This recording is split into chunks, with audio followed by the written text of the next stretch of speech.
Hello friends, chapter 8 miscellaneous exercise से question number 10 करेंगे।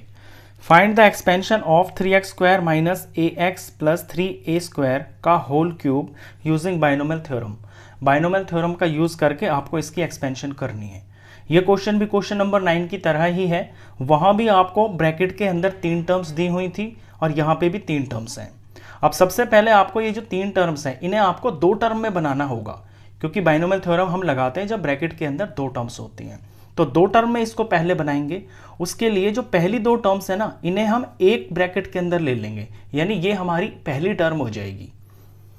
तो इसे हम लिखेंगे 3x स्क्वायर माइनस 2ax और इस पे मैं पूरा ब्रैकेट लगा लूंगा। ये मेरा a हो गया और आगे में लिखा हुआ है प्लस 3a स्क्वायर, ये मेरा b हो गया और इस सारे की पावर यहां पे 3 है।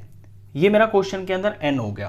अब ये a है, ये b है, ये n है, इसमें हम बाइनोमियल थ्योरम लगा लेंगे।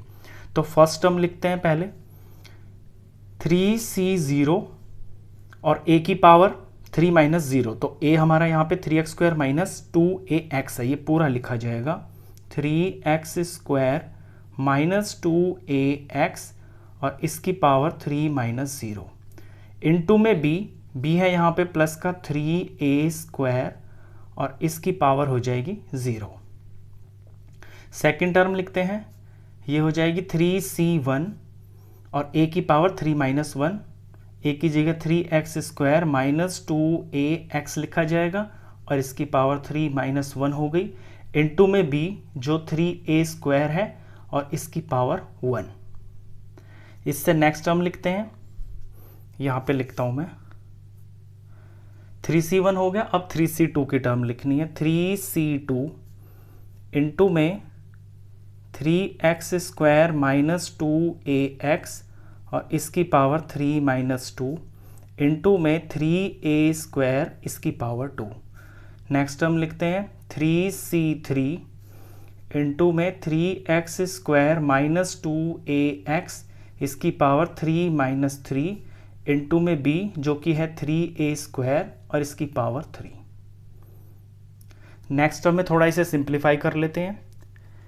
तो टर्म पे आप ध्यान देना, 3c0 nc0 1 के बराबर होता है और यहाँ पे 3a स्क्वायर इसकी पावर 0 ये 1 के बराबर होता है। तो इन दोनों की वैल्यू तो 1 हो गई है, बचा ये बीच में 3x स्क्वायर माइनस 2ax इसकी पावर 3 माइनस 0 है, तो पावर 3 माइनस 0 यानी कि पावर 3 हो गई। तो इसको मैं यहाँ पे लिख लेता हूँ। फर्स्ट टर्म का जो मेरा आंसर आया है वो आया है 3x स्क्वायर माइनस 2ax और इसकी पावर 3। अगली टर्म पे चलते हैं। नेक्स्ट में लिखा हुआ है 3c1 होगा 3 के बराबर, nc1 n होता है, तो इसकी वैल्यू तो हो गई है 3।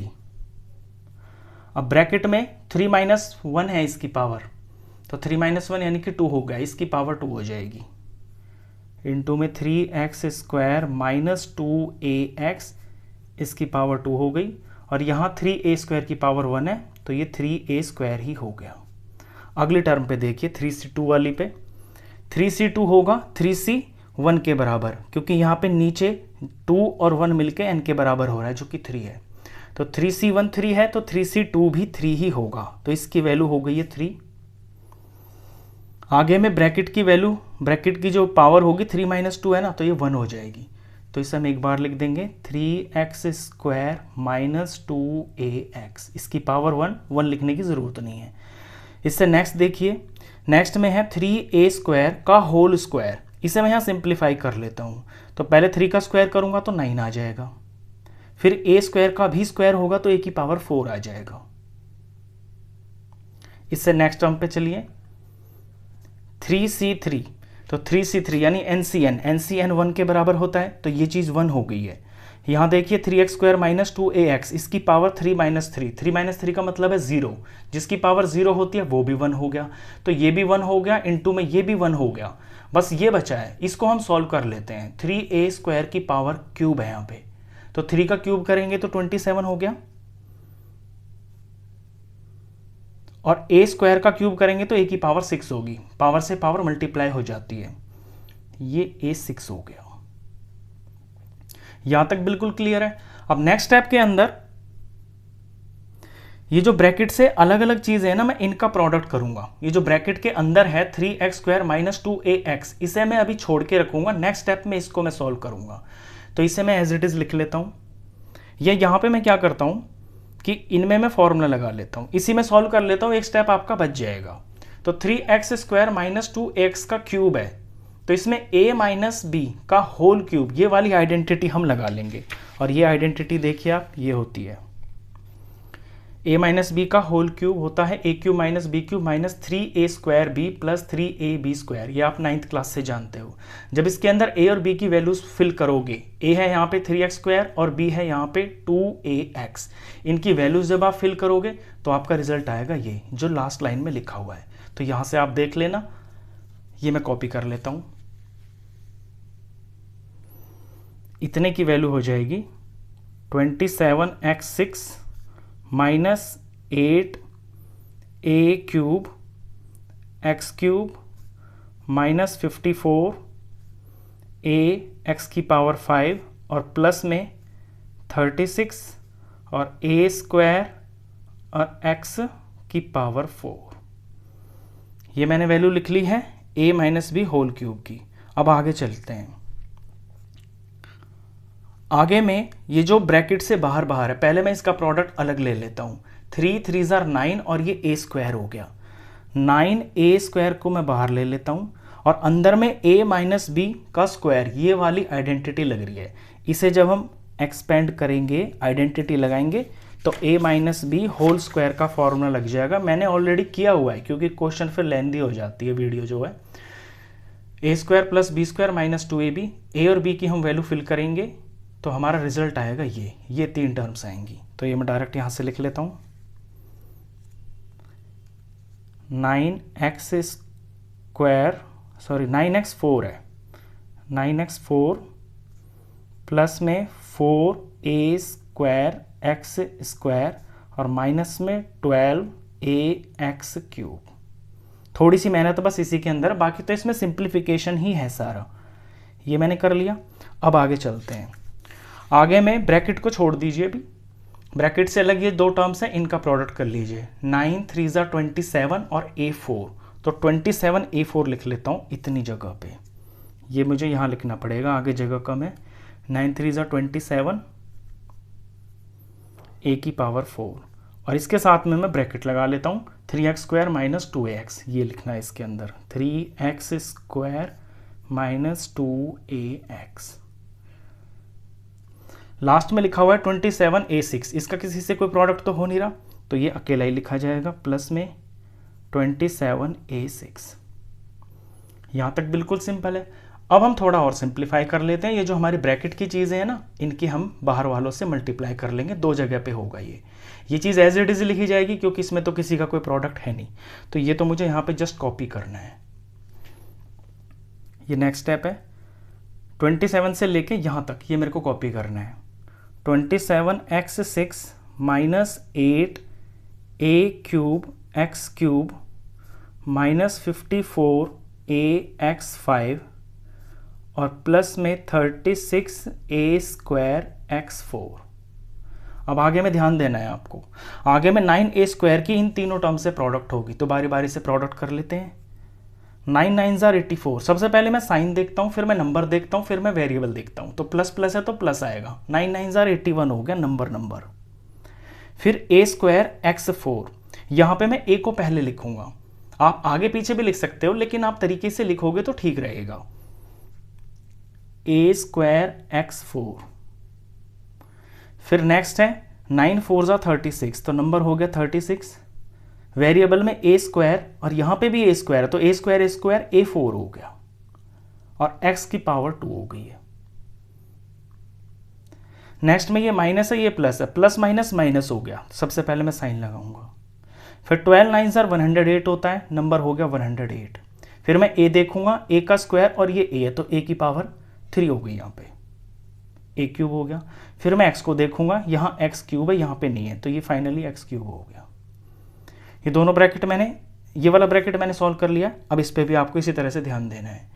यहाँ पे 27a4 की इन दोनों टर्म से बारी बारी से प्रोडक्ट होगी, यहाँ लिख लेता हूँ मैं।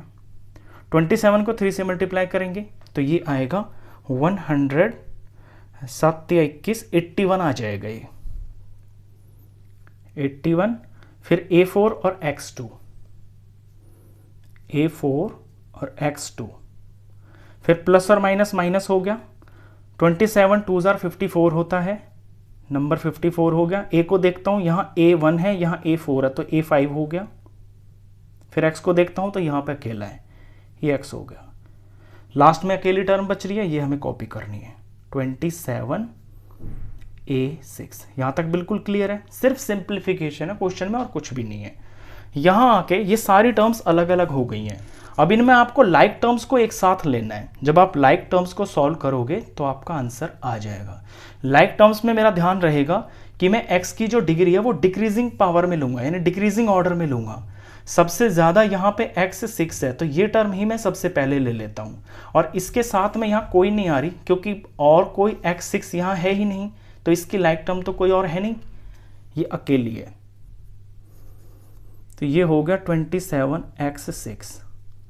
अब मैं x5 की टर्म देखता हूँ, ये x5 की टर्म है और यहाँ पर और कोई मेरे को यहाँ पे x5 की टर्म नहीं दिख रही, तो सिर्फ ये अकेली है।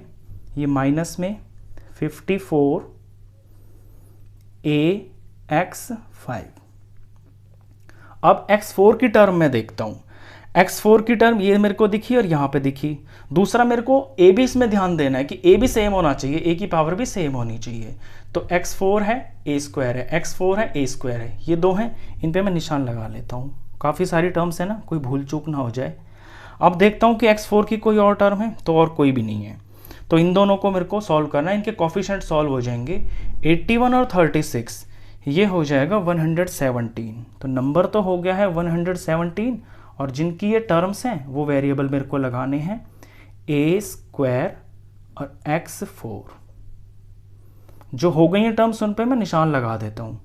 x5 की हो गई है, ये मैंने मार्क कर दिया। x6 की हो गई है, ये मैंने मार्क कर दिया। अब मेरा फोकस x क्यूब पे रहेगा। तो x क्यूब की टर्म मेरे को एक तो यहाँ दिखी ये रही x क्यूब, और एक यहाँ रही x क्यूब, और बाकी यहाँ पे x क्यूब है नहीं।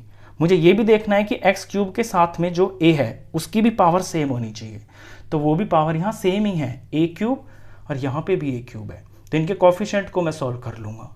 यहाँ पे माइनस का 108 है, यहाँ माइनस का 8 है, तो ये दोनों ऐड हो जाएंगे, ये हो जाएगा 116। तो माइनस 116 और a क्यूब x क्यूब की ये टर्म है, इस पे भी मैं मार्क कर लेता हूँ।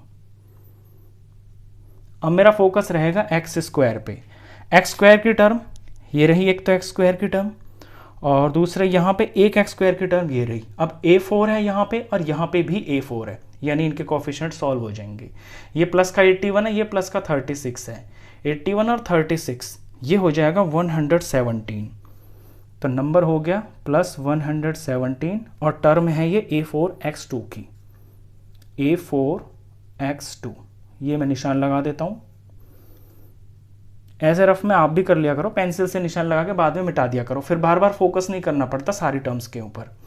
x स्क्वायर हो गया। अब मेरी फोकस रहेगा सिर्फ x की टर्म के ऊपर, वो मुझे यहाँ दिख रही है कि ये रही, और तो है नहीं, इन सबको मैंने ले लिया। ये x की टर्म ये अकेली है, माइनस 54 A5 और ये x, इस पे मार्क कर देता हूँ। बस सारी की सारी टर्म्स हो गई हैं। अब x1 के बाद क्या आएगा, x0, यानी जिसमें x है ही नहीं वो यहाँ पे है 27 A6। यही हमारी लास्ट टर्म बची है इसके अंदर, प्लस 27 A6। बस ये सॉल्व हो गया, ये इसका आंसर है। क्वेश्चन खत्म।